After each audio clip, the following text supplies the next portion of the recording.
CBC News has spoken to multiple sources who accuse Governor General Payette of creating a culture of fear inside Rideau Hall. This includes allegations of yelling, belittling, and publicly humiliating employees. The CBC's Ashley Burke uncovered those claims. She joins us now. Hey, Ashley, good to see you. Tell us more about what you learned.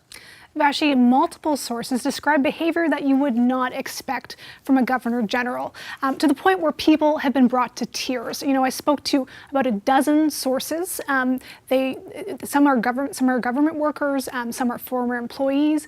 We told them they could be anonymous because of the fact that they could lose their jobs, or they could damage their reputation moving forward, their careers.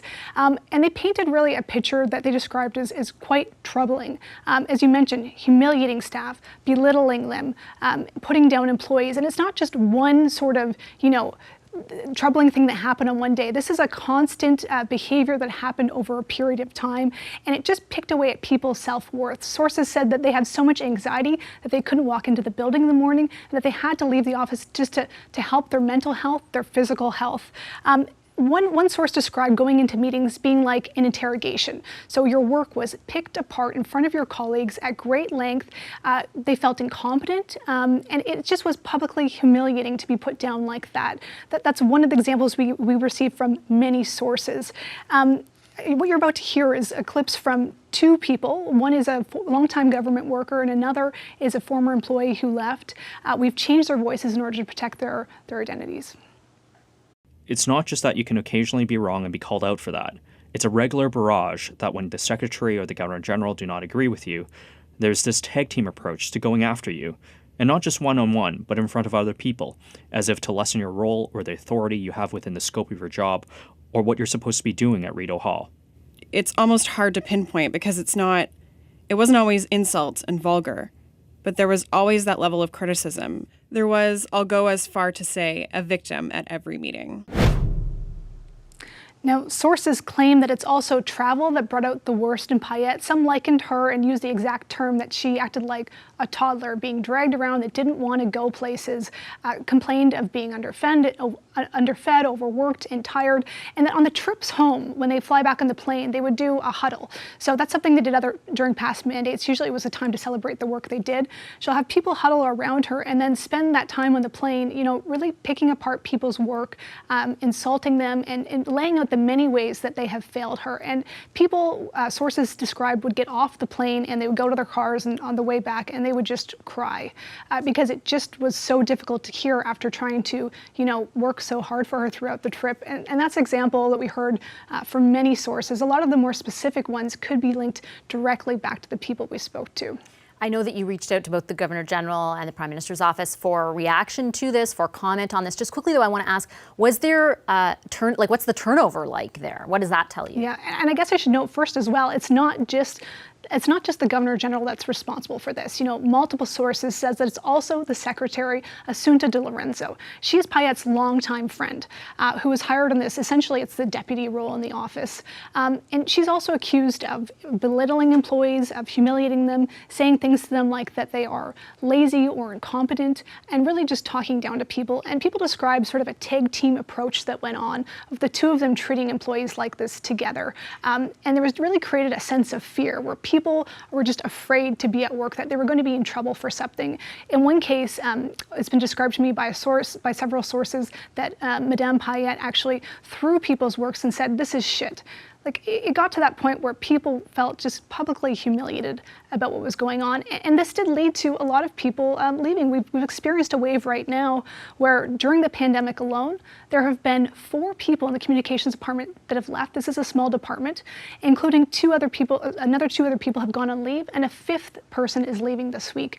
And that's the second sort of wave like that we've seen after Madame Payette's first year at Rideau Hall. There was also 5 executives who left in just a couple months span. Now, her herself has rotated through a number of executive assistants, and so has De Lorenzo. She's had, a 4 in just a 2-year period.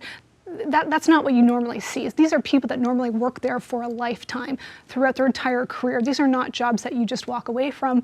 But people said that, there was no recourse for them, and they just didn't feel like there was any way for them, like for anyone to step in and do something, and they didn't know how much worse it could keep getting. So like I said, you brought these accusations to the Governor General, her office, her spokespeople. What did you get in response, and from the Prime Minister's office as well? Yeah, well, in a statement, the Prime Minister's office said that everyone has a right to a healthy workplace and referred our specific questions about the allegations to Rideau Hall. Now, when we went to Rideau Hall, the press secretary for the Governor General responded and said that she deeply regrets this reporting that we're doing and said, quote, that it's in stark contrast to the reality of working at Rideau Hall.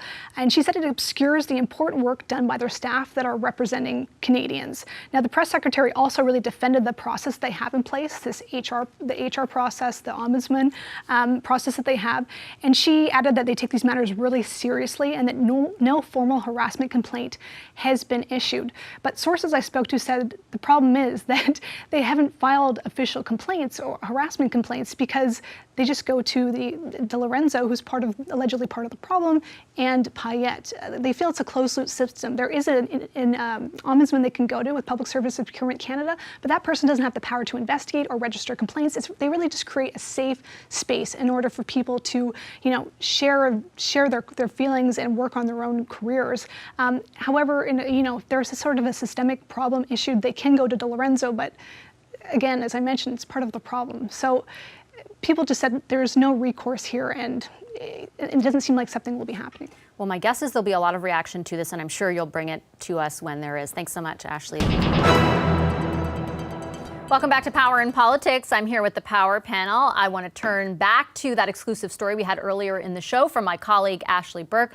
Multiple sources have come forward to CBC News to call out what they say is a toxic environment inside Rideau Hall created by Governor General Julie Payette. Several claims of employees being berated and reduced to tears, and that workplace harassment has led to high staff turnover. So what can be done about it? Should there be anything done about it? The Power panel is here to weigh in. Supriya, Shakir, and Francoise. Shakir, I'll start with you. What was your initial impression reading Ashley's story?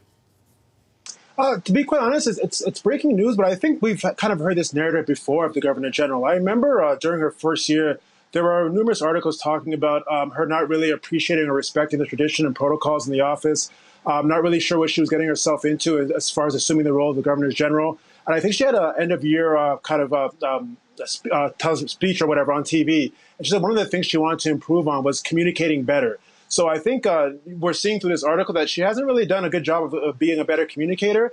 And I mean, nobody wants to see staff or any employee in an unhealthy work environment, but I mean, that's what we have here. But again, given what I've read as far as her first year as the Governor General, I wasn't extremely shocked, but obviously it's disturbing reporting given the way staff were being treated in that office. Francoise, what did you think? As a labor lawyer, it always hurt me to read this or hear about this in the media because it goes against all my fibers. I mean, as an employer, a lawyer, we train the people not to discuss these matters publicly. But sometimes, sadly, though, there's employees who just feel that nobody is listening and they have to take those steps. I cannot discuss the content because I have absolutely no way to verify if what is said is true. I read the comment or the press release from the Governor General office saying that in the last years they've never had any official complaint through the actual way that can be done, but talking about unionized employees that could file a grievance and things like that. So it's hard to know. I heard, like Shakir, that it was maybe not easy the first few years, but she's a strong woman, not to justify anything if any of the things mentioned are true. I kind of thought that her last 6 months, she was growing into the job. I thought she was much better, more people. I saw her during the 11th of November events, and I thought she looked human and very people person, but you never know. So, and it's not only her, it seems there's also her secretary. We'll see. We see that the PM office doesn't want to touch this because they turn it back to the GG. Yeah. I'm sure they have enough with the we, and they don't want to go into the GG either. Yeah, they basically referenced the statement from the Governor General that you talked about, Françoise. And before I head to Supriya, I'll just read a little section of it.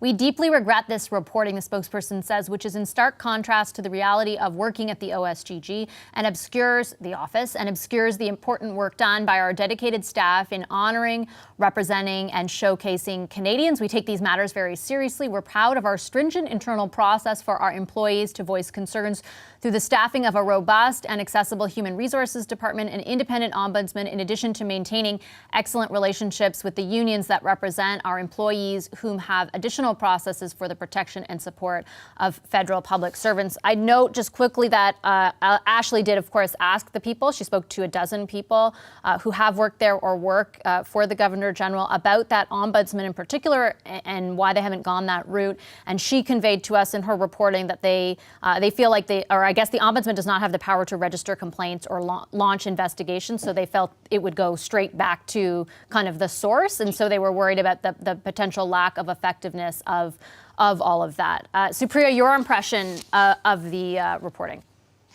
Yeah, I mean, Shakir's right. There had been quite a few, rumblings and quite a bit of reporting, I think, from National Post in particular, about how she wasn't super into the job to begin with. I would just, if you're that unhappy, and I think everyone's been in a job that they really genuinely hate, right? Where like anything past 3 p.m. on a Sunday, all you could think about is how terrible Monday morning is going to be. But in that case, like, just go. Like, nobody's forcing you to be the Governor General right now. If you really hate it that much, and it's to the point where, a lot of these allegations turn out to be true, and you're bullying your staff, to the point where it's almost like cartoon villainy in nature, quizzing them on the solar system and stuff.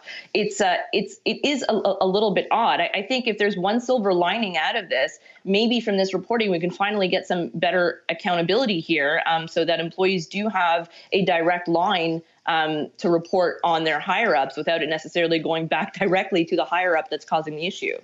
Okay, I'm going to leave it there. Thank you. Thanks, everyone. Really appreciate it. Thanks to our power panel this evening, Supriya Dwivedi, Shakir Chambers, as well as Françoise Boivin. Hi, I'm Vashi Capellos, host of Power in Politics. See more of our show by subscribing to the CBC News channel or click the link for another video.